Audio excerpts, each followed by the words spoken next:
जय जय श्री राधे, जय जय श्री कृष्णा। श्री वृंदावन धाम की जय। तुव पद प्रापति लालसा, लगी रहत उर मोर। अहो आनंद निधि स्वामिनी, हो बलिहारी तोर। हो बलि बलि आनंद निधे। अब श्री हरिराम व्यास देवाचार्य जी का ये पद है। श्री हरिराम व्यास देवाचार्य जी कहते हैं, हे आनंद निधि स्वामिनी, मैं आपकी बलिहारी जाऊं। मेरे हृदय में आपके चरणार बिंदु प्राप्ति की अभिलाषा हर समय लगी रहती है। हे आनंद निधि प्रिया जू, मैं आपकी बलियाँ लेता हूँ। आपके चरणार बिंद प्राप्ति की जो अभिलाषा मेरे हृदय में लगी रहती है, उसको मैं किन शब्दों में वर्णन करूं। हे प्रियाजू, आपकी आदत तो सदा सुख संपत्ति प्रदान करने की है। इस समय क्यों इतनी देर हो रही है, कुछ समझ में नहीं आता।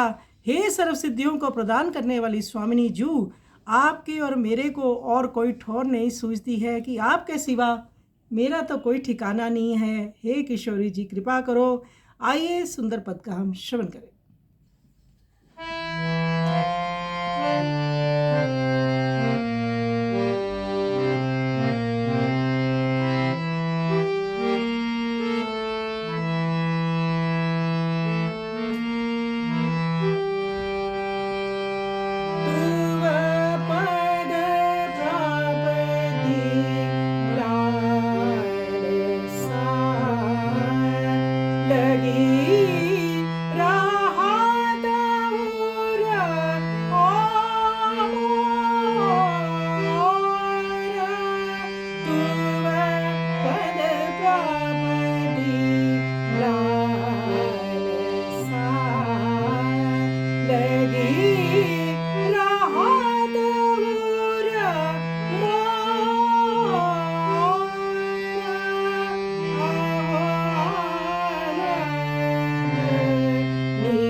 बलि